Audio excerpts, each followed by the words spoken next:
All right. Well, there we go then. That interruption aside, from an injured dog that's on the mend, let's get through this season, right? Like, we definitely made our team worse by design, made some space at the AHL level, tried to stock up that team and stack up that team as best we could. NHL-wise, it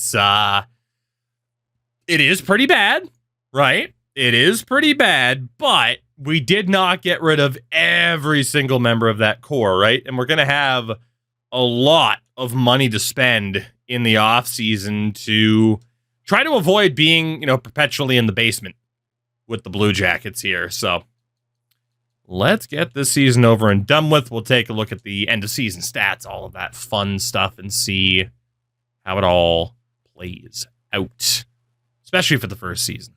Sorry. People wanted to look at the Lions as well. We'll see, because I imagine the Bruins are going to make the playoffs with all the moves they made. We'll see what they end up specifically looking like shortly. Shortly. There we go. Under 500. You love to see it. By design. Under 500. Beautiful. And then we finally get an injury. That's not surprising. It took long enough. I mean, man, the injuries just immediately slowed down after the deadline. I was worried about the sim speed post-deadline, too. I know some people have had some issues with that, but so far we seem to be doing okay. So hopefully we just avoided whatever the hell was going on with that. I don't know. Well, no, Gunler's healthy. Yeah, we'll just leave him. It's fine. No big deal. No big deal. Although, of course, we start winning games again. The good thing is there's no way we're making the playoffs. Thank God. Thank God. And honestly, in real life, if you're talking about it for the Blue Jackets, probably best for them to not make the playoffs in the upcoming real season as well, just in terms of like the future of the team. I mean, another really strong prospect would not be the worst thing in the world for them, especially on offense. All right, 37, 41, and 4 to end our first season at the helm of the Blue Jackets. Again, didn't make sense. I was hoping it would, but it did not make sense for us to push for a playoff spot this year. At least out of the Metro, Carolina wins the division. The Rangers will play the Islanders in the first round, and the Penguins have made the playoffs as well, with the Devils missing out. Caps as well, and again, the Flyers, terrible for whatever reason. And in the Atlantic, you got Toronto, Boston, Ottawa, and Montreal making it. Tampa misses out by 3 points. Detroit, the defending Cup champion Panthers, and the Sabres were not particularly close. That's the weird thing, though, right? Like, this real-life season, are there any teams in the Atlantic that someone can say with their chest, this team is not making the playoffs with 100% certainty? I don't know if that exists, man. I think there's an argument for every single team. And that's what the NHL wants, right? It wants parity. The Habs. The Habs are probably the least likely. Would I say 100% like I am convinced there's no chance of them making it, though? I don't know if I can say that. I don't know if I can, man.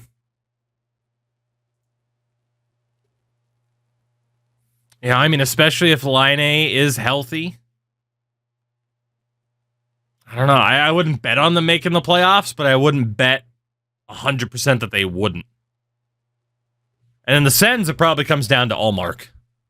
Habs defense is atrocious. Dude, if Lane Hudson ends up being what he could be, I mean, that's pretty much the big question, right? They got 3 defensemen on that team that are 22 or younger. I don't know if it's fair to call that defense atrocious. We don't know what those guys are going to be. Central, Colorado will play St. Louis. No, they won't. They'll play Dallas. Winnipeg will play Nashville. St. Louis will play the winner Of the Pacific, as Minnesota missed out on tiebreakers, Chicago and Utah were not particularly close. It'll be Edmonton and St. Louis as Vegas plays Vancouver. Nobody else in the Pacific were close.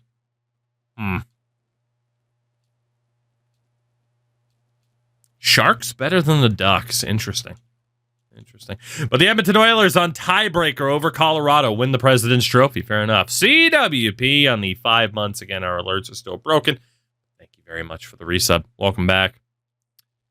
Seattle dead last in the league. I don't know if that's how I'd envisioned things going, but I suppose you never know.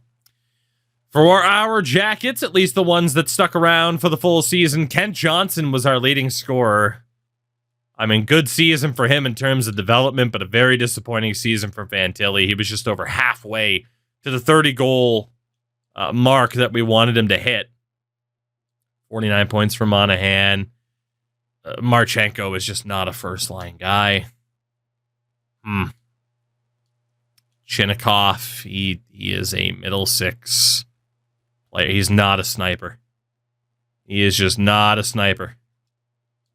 I think there's a lot of players that we're going to have to look at here. Shout out to Owen Sillinger. He actually did pretty well once he got the chance to play. There's a lot of guys we're going to have to look at of like, hey, work on this in the offseason, change your play style. Zach Werenski was brutal. Even when he played, despite all the injuries, man, he did not do great. And then Elvis was the only reason I think we weren't the worst team in the league. Damn. Okay. Well, let's see then. League-wide, easy for me to say. It was McKinnon on 122. Yeah, so see, medium and then high shooting still isn't great. Next season, we'll probably do high scoring, but medium shooting. McKinnon, the leading scorer there. Rantanen. McDavid ended up finishing third. Miller, Kachuk, and Stamkos over 100 points. Top goal scorers, McKinnon, Matthews, Ovechkin, all hit at least 54. So, congratulations to Ovi. He's, at 907 now. Rantanen. It's quite a few 40 goal scorers. Yeah, I want to see what it looks like reversed. Defensively, 91 points for Cale Makar. Over a point per game as well for Evan Bouchard. The top five's not particularly surprising. Top goal scorer was Bouchard with 18. Winning us goaltender, Stuart Skinner. You also had Georgiev, Demko, Sorokin over 40 wins, or at least 40 wins. In terms of save percentages, Georgiev was the top for starters. Maybe not the most unrealistic save percentages at the top. Quite a few people between 910 and 920. For the rookie skaters, Macklin Celebrini, 56 points, 45 for Michkov, Hudson on 34. Smith Gauthier did not do much for Anaheim. Not at all. So it's going to be Macklin that ends up winning it. Unless it's not going to Dustin Wolf with an 897, and it's not going to Askarov with a 905. So, well, medium shot, high scoring just mean the Vezina winner has a 903. Not necessarily. But that's what we're going to test. That is what we are going to test out. Because the high-end scoring isn't quite replicating what we're seeing IRL. Shit, I wanted to go to the other one. Right? No, I didn't. I'm not allowed to make those changes right now? Or did I just miss it? I just didn't go down enough. So Simmons scoring on high. Shot frequency we'll put on medium. Just the inverse of what we saw this year. And I'm in trade now to see what that will end up looking like. But indeed, our season is over with. Mr. Eakin. I guess technically we haven't hit the end of the season yet before we can double check in with some players. So we will advance day there. Del Bell Blues fractures his jaw. All right, and the season is over. There we go. We got the off-season focuses now, which is really nice. Loveful, what's going on, by the way? So let's take a look, because obviously you can only talk to people that are on the NHL roster, which could mean it might be worth calling up some of the younger guys that we actually do care about and not having them run in the Calder Cup. Unless I can talk to them. I switch over to the AHL. So, like, am I allowed to talk to, like, Denton Matejchuk? Okay, good, I am. So I can actually leave. Okay, that's good. That's good. I didn't know I could do that then. Or at least in that way.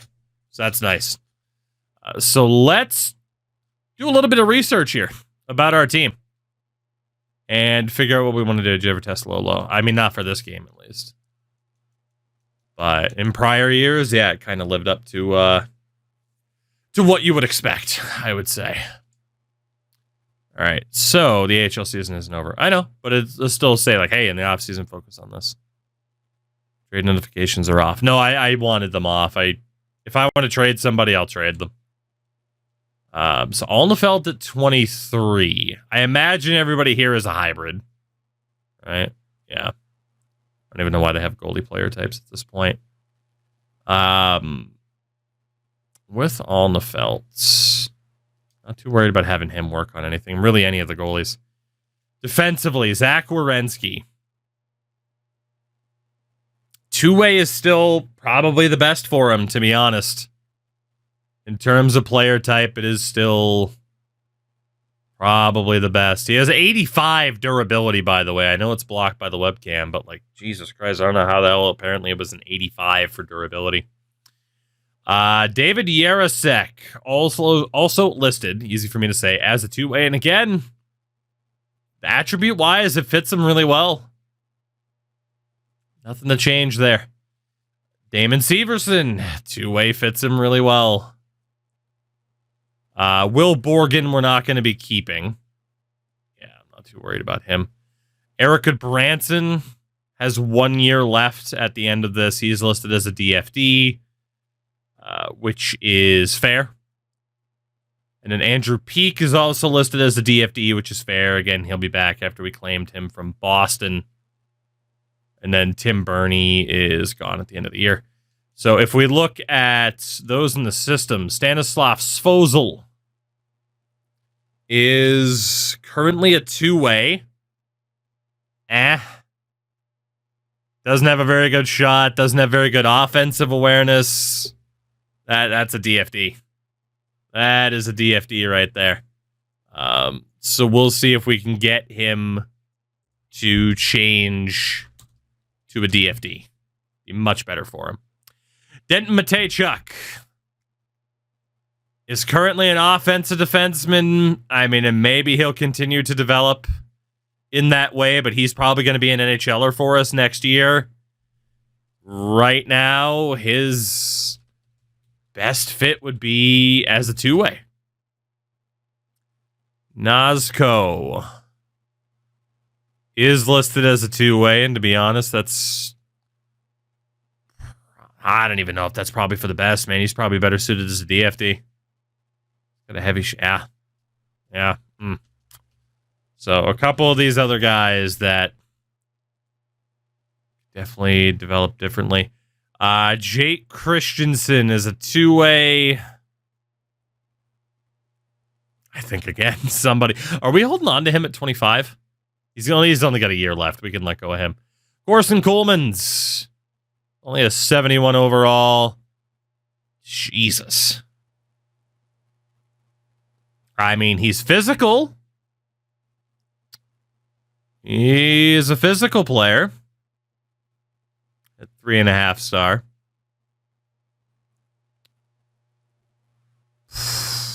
Probably a DFD for him too, man. I mean, there's really going to be nobody on this team that's like a perfect fit.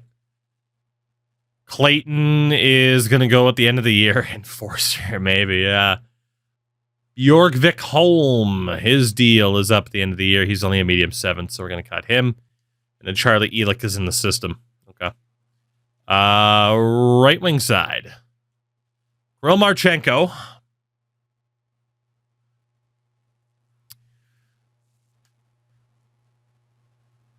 I mean, right now he's listed as a sniper, but man, this season, 23 goals, like he's fine as a sniper.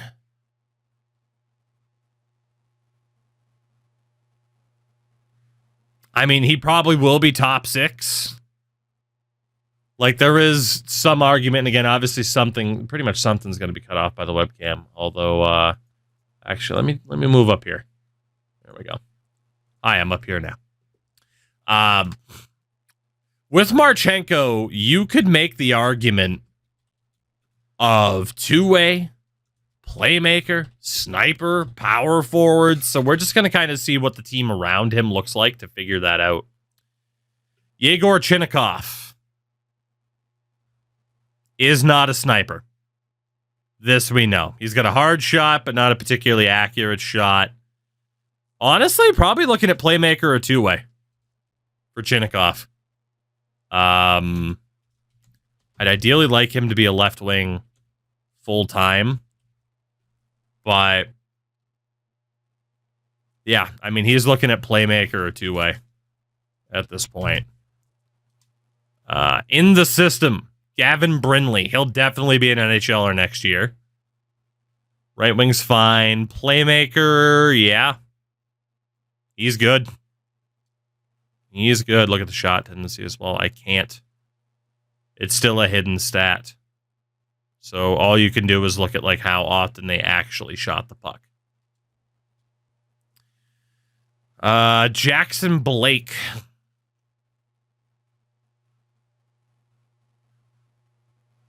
Yeah, playmaker's probably fine for him. Like maybe trying to train him up as a sniper, but he's probably fine as he is. Noel Gunler, if we hold on to you, is listed as a sniper, and honestly, no. He's a grinder. He is a grinder. You can try to have players improve their shot frequency, yes, but you can't look at it. XC, you can talk to players about changing up aspects of their game. No guarantees they accept doing so. Dude, Gunler's a grinder. He is absolutely a grinder. Like, there's just no conversation to be had with him. It's just, you are a grinder. Jordan DeMay. I mean, sniper or playmaker. He won't make the NHL next year. We'll see. And yes, you do have the meeting option to immediately go and talk to the player. Cam Butler, listed as a grinder, and yep, that's fitting. That is fitting. Change your play style or change your address, basically. Hunter McCown. I mean, two-way or a grinder. Given the physicality, I'm not against changing him to a grinder either.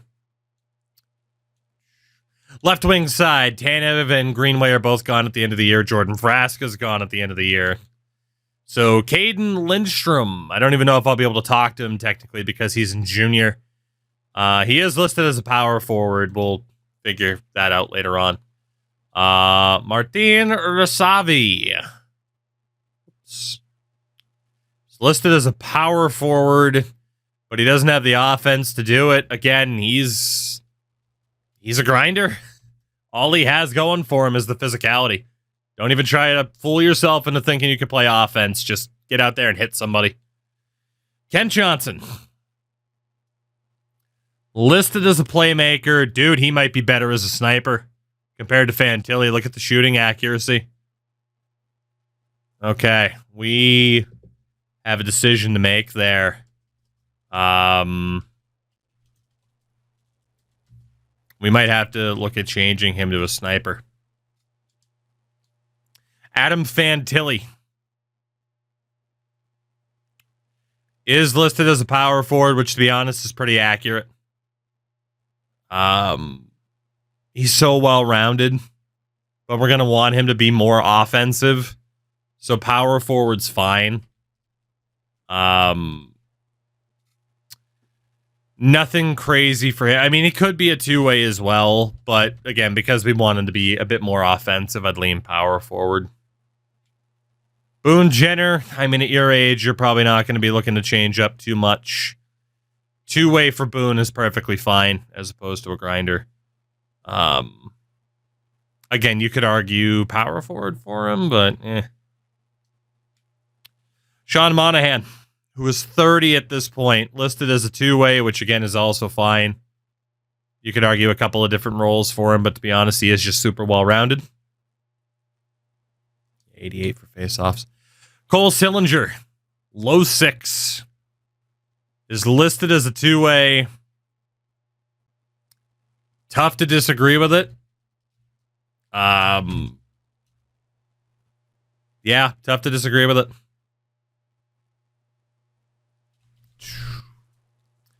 And then Mikael Pehitlia, listed as a playmaker, which, yep, if he was going to be anything, it would be that. He is not particularly strong. Does that apply to position then too, like wing and center? Yes, which I'm also looking at. And then in the system, Matt Savoie, who we picked up at the deadline. Oops, listed as a center. Not particularly strong on faceoffs. Old Savoie. Listed as a playmaker, which, yeah, I mean, playmaker or sniper for him. Either or. Fedor Svechkov, who we acquired at the deadline from Nashville. Two-way is probably for the best. He's not the most physical, doesn't have the best shooting accuracy, not the best playmaker. Yeah, I mean, that's about it. Shout out to Felipe, 69 months. Unbelievable. Felipe, what's up, man? What's up? How the heck are you? Trying to turn the Blue Jackets into something, but man, the face-off ratings aren't great. Luca Del Belbaluz as a sniper. Yeah. Yeah, it's probably for the best for him. Not the strongest face-off taker. James Malatesta. Not a playmaker. Not with those attributes, at least. EA might have done him dirty. But, yeah, you are not a playmaker. Sorry, buddy. He's well-rounded enough. You could argue two-way. Yeah, probably two-way, because he doesn't have the crazy physicality right now. He's just a dude. Oiva Keskinen. Also pretty rough in terms of being a face-off taker. Two-way is fine for him. Like, he's just not particularly great at anything. And then Luca Pinelli is in junior. Max McHugh. It's probably fine the way that he is. And in terms of being a two-way, he's just not great at anything. Tyler Peddle, also in junior. And that's that. Okay. So we have a general idea of what we want some of these guys to focus on now for this offseason. Werenski, there wasn't a position change or anything like that. Didn't want him to waive his clause either. But in terms of his offseason development, so you can go offensive, obviously. I'll move back down this way. So you can obviously go offensive. Focus on defensive. Adaptability.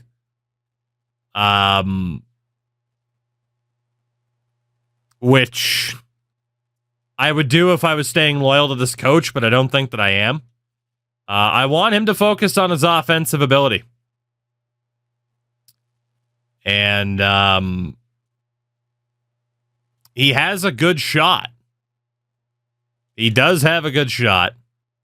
Puck skills, awareness. I want Werenski to shoot more. You have a good shot. Fucking use it. Please. Please, please, please. Just ran into an interesting gamer tag and rival. Tremendous, Crash. Tremendous. Can you improve his durability? I didn't see the option to do that, but it might have been there. Kent Johnson. Now, again, like I said, these meetings are optional, but this is the time that you really want to use it. So for Kent, in terms of the off season, do you recommend buying away for it to go on discount? I mean, it's never a bad idea to wait a little bit. There is the 10-hour trial. It's never necessarily a bad idea to wait a little bit just for them to work out some of the kinks. But in terms of like, hey, is it actually kind of worth it, like from a franchise perspective? I mean, it is a little bit more deep, you know? So, all right. So for Kent, getting him better at face-offs would definitely work because I was debating moving him to the wing. I say we take CJ Turner, right? Adaptability, I'm not too worried about, again, because of the coach.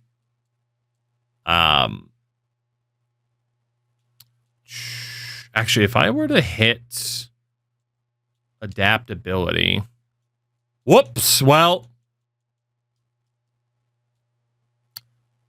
you know what? It's fine. I learned a lesson. I wanted to see if it brought up anything else. It didn't. So, fair enough. I would have told him to work on his face-off percentage, but there you go. Adam Fantilli. At least now we know. Mr. Fantilli, for the off-season, if I'm not going to be able to get you to change position right now, test franchise anyway, right. If I hit new topic, actually, on ice play, that's where we can do that. We were also debating maybe moving him over to the wing.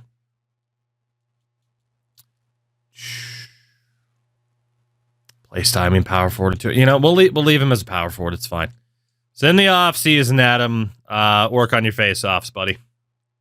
Work on your face-offs, please. Please and thank you. Damon Severson. Buddy, I don't even know. I don't even know what I want you to work on.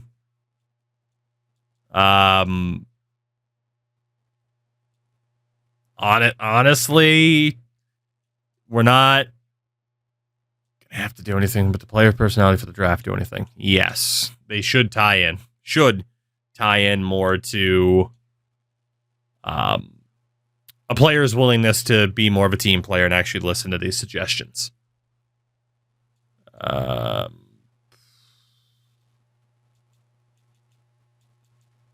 Yeah, I mean, if we can get Damon to work on his offense a bit more, I'm also not against it. I mean, he is another one of our two-way defensemen. Getting shoot more, skills training, awareness. Dude, shoot the puck more. You got a decent shot. Shoot the puck more. That's going to be a lot of my instructions for the defenders this year. If they have a decent shot, like, dude, fucking use it. Elvis. Obviously, we're not going to have you change your play style because whatever. But this off season, reflexes, puck control, athleticism. Yeah, work on your reflexes. Like I can hold my own when it comes to reflex, but there's still room for improvement. Good. I'm glad you agreed. Thank you, Elvis. Now, again, for some of these guys, not the most crazy thing to worry about. David Yarasek, you are an interesting player for us right now.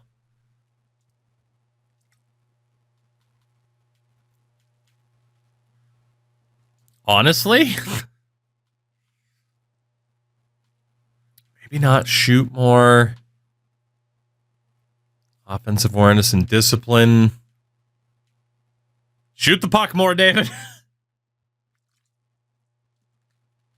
Shoot the puck more. So I'm going to tell every single one of these defensemen.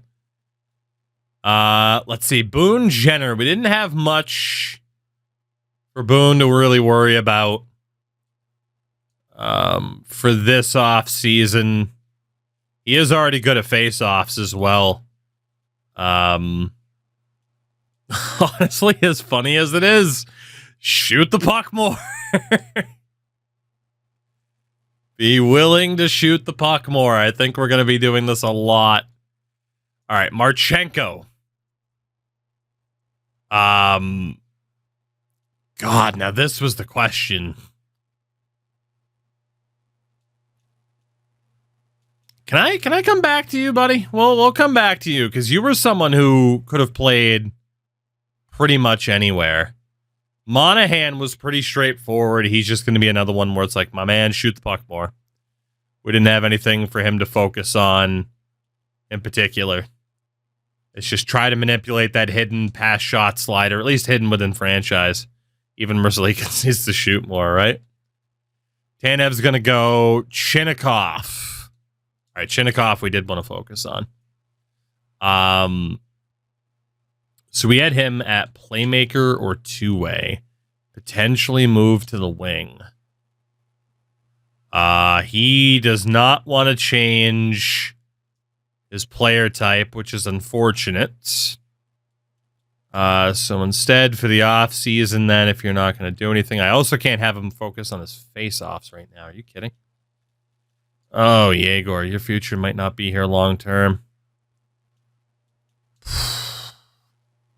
Can I get you to move to left wing full-time, then? Okay, he is technically a left wing full-time. Never mind, as opposed to a center. So he won't change his player type. I'll move you out of the right wing position. And it is true. I prefer you to have you on the left instead of the right. Can I get you to move to left wing? All right, so Yegor just, he doesn't care.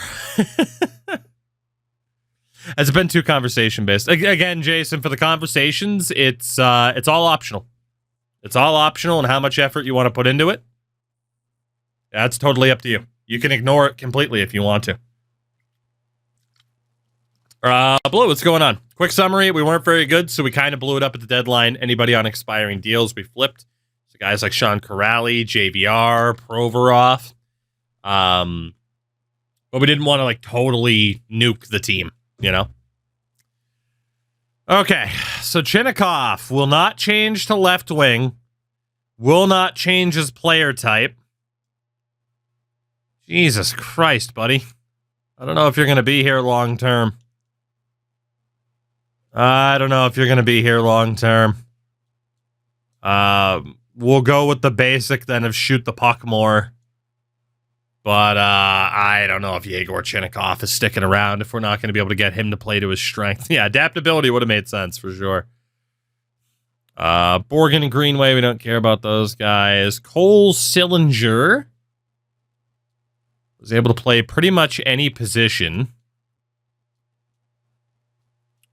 No, we'll do. We'll actually go back to the contract screen. That is the best way to do it, I think. Well, actually, maybe not. All right, back to Sillinger. As far as your on-ice play, I mean, he can be literally any player type.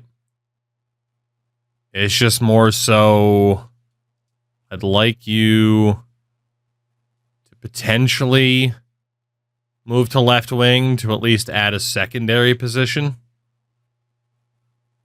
Okay, cool. He's willing to do that. And long term is fine to make that adjustment. Okay, cool. So Cole's willing to add left wing, which will be good for his handedness in case he doesn't develop like we want him to at center this offseason. Work on face-off percentage. So if his face-offs do improve, we'll keep him at center. If not, we should be able to play him on the wing if we bring in people with better face-offs. So that'll be pretty nice. Let's see, who else do we have here? Again, Frasca's leaving. Owen Sillinger's leaving. Pahitia, we want to move you to left wing. If possible. Position. Let's see if we can get you to add left wing. Cool. He's willing to potentially move over as well. And then this off season, let's have you work on that face-off percentage there. So again, just trying to make it so, hey, if you can't improve at center, At least make it so I'm not technically playing you out of position on the wing. Dansk is leaving. Alnefelt. I mean, as a goaltender, just work on those reflexes, buddy. Freaking easy. So most of the guys we're looking at now from here are the defense, but or not the defense in the minors. Again, Tanev's leaving, Borgen leaving. Andrew Peak is technically going to be around next year, most likely. Let's just make you a better defenseman. Just work on defense. Or can you move people to goalie? No. No, you cannot. You can't go that far. You can't go that far. Eric, goalies are not people. That's one way to phrase it. Eric Budskin. Let's have you work more on your defense. And, yeah. Just tell him to keep getting better at what he's already good at. That's one way to phrase it. All right. And then for the AHL, we'll have more people to talk to here. Gavin Brinley. We really had nothing for him to overly focus on in terms of what he's going on, or what he's got going on at least. I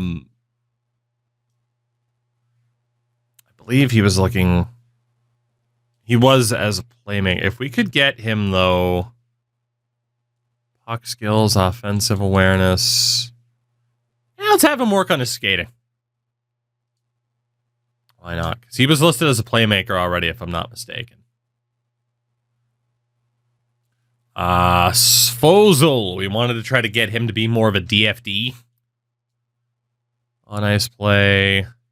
Again, now you could technically move somebody from defense to offense. There we go. All right, cool. He's willing to hopefully change to a defensive defenseman. Oh, they are good enough, Stanny. I promise they're good enough. All right. That's a bit of a pain. Well, then in the off season, we need to focus on being better offensively because you're not actually good enough offensively. So we'll try to make him a little bit better as a two-way, but that's a bit disappointing that he won't switch to a DFD. He's much better suited for that player type. Brinley Svozil. Denton Matejchuk is an OFD that we want to try to switch to a two-way. Play style.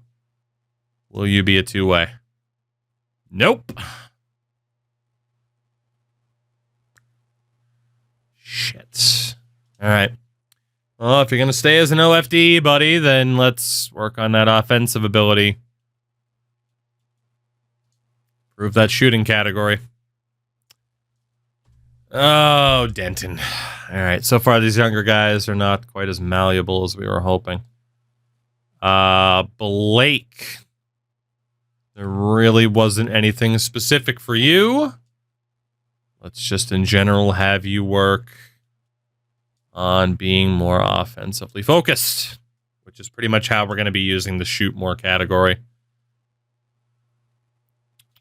Nazco, somebody else who we really needed to see him switch to a DFD, please. Playstyle, nope. I don't see the need for a change at all.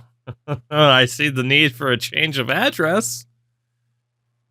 All right, let's have him try to work on his offensive side of things. Let's work on that offensive awareness. Ugh. So far, these younger defensemen are really letting me down. Gunler. Oh, Gunler, who we acquired at the deadline. Buddy, you are a grinder. Hopefully, you're willing to change. I don't think the thing you're best at is physicality, Noel. Oh, yeah. All right. Well, in the off season, I think you're still a sniper, so quite a few of these guys probably aren't going to be sticking around long term if they're not willing to play ball here and play the style that their attributes actually dictate they should be.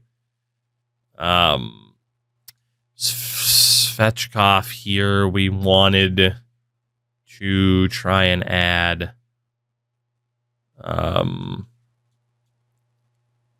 left wing, change position, and moving to left wing full time. Apparently not. Off-season development. Let's get that face-off up there then. A lot of these younger guys not quite being cooperative here. Christensen we weren't worried about. Savoie. On ice play. Position. Can we have you develop more as a right wing? Thank God. And then playmaker, sniper didn't really matter. Let's have you work on your face-offs. I think that's going to be a big one, is having your younger centers work on their face-offs in the offseason. Even if their season technically isn't done. Jordan DeMay. It was just kind of down to sniper or playmaker. Let's have him work on shooting the puck more. He's going to be more of a long-term project to see if he develops better as a sniper or as a playmaker. Del Belbaluz.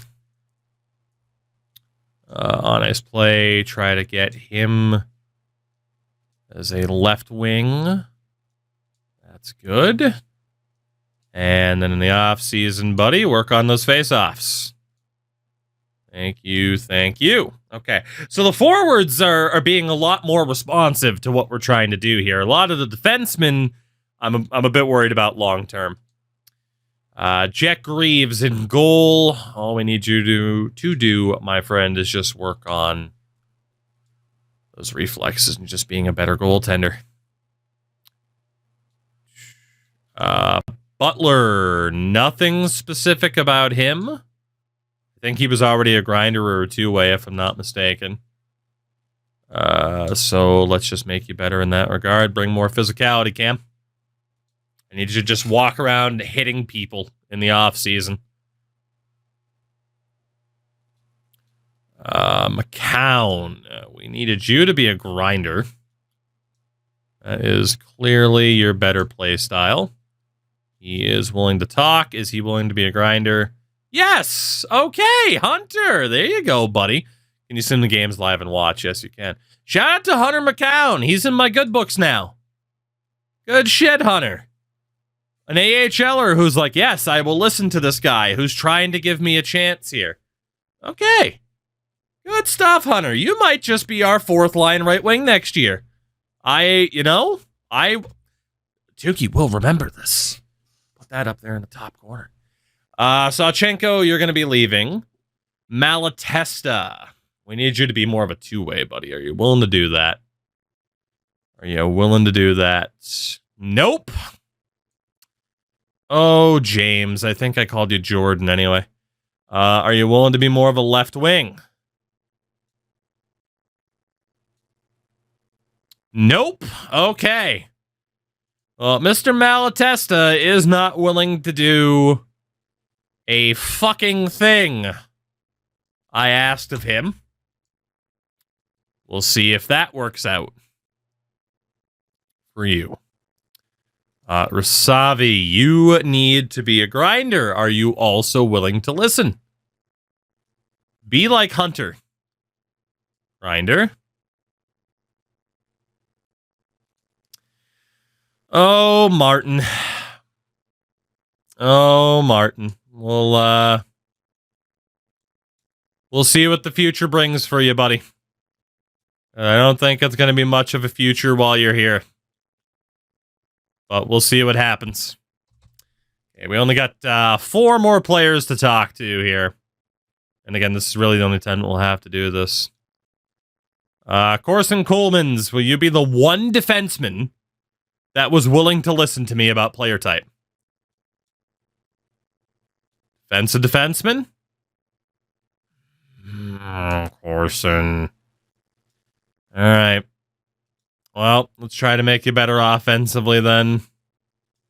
Have you work on O awareness. So not a single one of those defensemen were willing to listen to me about play style, which is a bit unfortunate. Keskinen. Are you willing to potentially move to the wing here? Yes, he is. Beautiful. We'll see if he actually ends up, taking to that. We give him the extra time to try to develop, to increase our chances. There is no guarantee. All right. And then the last guy here, Max. Actually, Lalonde in goal. We can just tell him to improve those reflexes as a goalie. And then McHugh. Wanted to potentially try to get you on the wing. So then the last guy will actually be Kirill Marchenko. I still don't know what the hell I want to do for him. All right, McHugh. Well, let's hope you can get better at face-offs then, buddy, because good lord. Okay, so Kirill Marchenko, last guy we got to talk about here before we see how the playoffs go, which, of course, we are not taking part in. One more look at Kirill Marchenko. I'm doing just one season. No. We're going to keep going. Shout out to Inklings. What a great name. Thank you for the follow. Again, alerts are broken tonight. I don't know why. Try to figure that out later. So, Marchenko was listed as a sniper. It's not the worst. Let's do the whole deal where we try to... where we just try to get him to shoot the puck more. And maybe he'll be better suited than as a sniper at that stage. But, yeah, he's one of those guys that could play anywhere. I'm all for player development, but I do admire the courage to tell your boss, nah. All right, so there we go. That'll be our setup heading into the off season, which again, we are not a part of. Of course, you can see the playoff matchups there on the right-hand side of the screen. We will see if our AHL team makes the playoffs here. I don't know if that's going to happen. Does it fully change their position to give them a secondary one? It depends on what approach you took. Okay, Cleveland did make the playoffs at 39-27-6. They take on the Toronto Marlies, so let's double-check that their lines are good. Or at least as we want them to be. Give them the best chance to win. So Greaves definitely as the starter. London is the backup. Kill for an Islanders Rangers series. My wallet wouldn't like it, but fair. Is there anybody defensively? Just Borgvik Holm. Okay. So we'll leave the defense as it is. And then forward-wise, Justin Pearson. Is there anybody that we can take you out for? Jordan DeMay. Our AHL head coach does not like Jordan DeMay whatsoever. We'll take out Curtis Hall for Max McHugh. Or not. I guess McHugh was already in and I just missed him. Okay. It's a decent little team. I don't think they'll go too far. But we'll see what they can do. And, yeah. Let's go for it, gentlemen.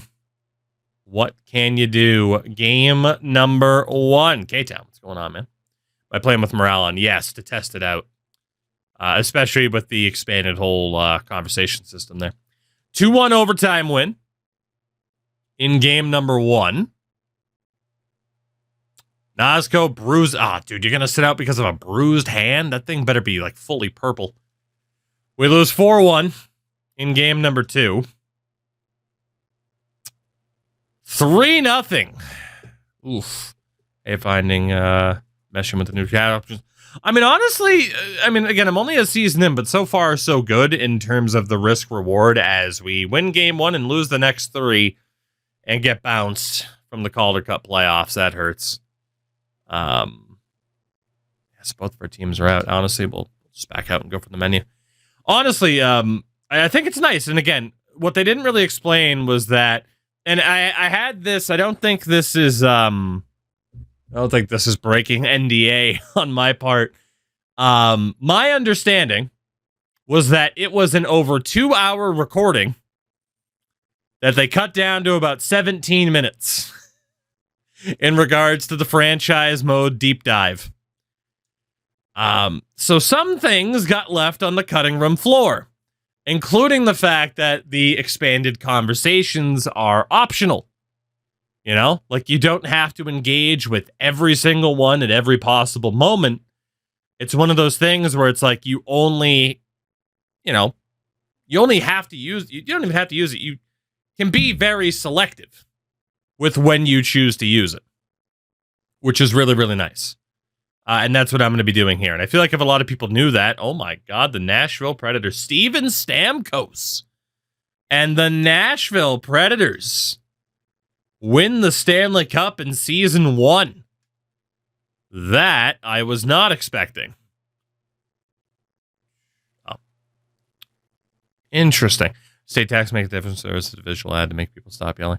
I mean, it's an under the hood thing that definitely, can factor into a player's interest in coming to your team. 2-hour breakdown would have made more people have more confidence in you. Yeah. So, I mean, there's definitely some of those things that just didn't get brought up. I think that would have made people either a little bit more interested or cleared up maybe some of the confusion.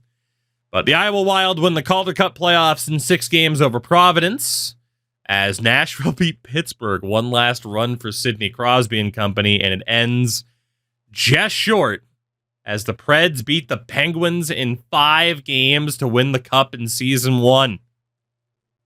As the Penguins also beat the Leafs in the first round, the Kyle Dubas Bowl. That is not who I was expecting to win the Cup in season 1. I'll tell you that much. I will tell you that much. So Nashville, led by former UMaine Black Bear Gustav Nyquist, Stamkos, Yossi, Forsberg, Marchessault. I always forget that Jonathan Marchessault went there too. And an in goal. Only a 902 for Saros, but it was good enough. Fair enough. Nashville wins their first cup. Exactly. Revenge for 2017. Let's take a look at the awards then for season 1. Of course, we know Edmonton won the President's Trophy. Nathan McKinnon wins the Art Ross, leading the league in scoring. He was also the Hart Trophy winner for the second year in a row. Evan Bouchard does, in fact, win the Norris. You got McKinnon winning the Bing. Macklin Celebrini does win the Calder. Nyquist won the Conn Smythe. I like that. Georgiev wins the Vezina, as well as the Jennings. Masterton to Luke Shen. Jack Adams to Ottawa's coach. Again, they do have the history in there, but still don't have the license for the coaches, unfortunately. Crosby wins the Selke. Lindsay to McKinnon. Rocket Richard to McKinnon. He had a hell of a year. In the AHL, Ivan Miroshnichenko scored the most points, while Mike Scarbosa was the MVP. Aiden McDonough scored the most goals. Tristan Luneau was the top rookie. Top defenseman, Nick DeSimone. Top goaltender, Malcolm Subban. Your Calder Cup MVP, Brendan Gaunce for the Iowa Wild. That's season 1 in the books. I'm intrigued to see what this offseason ends up looking like then.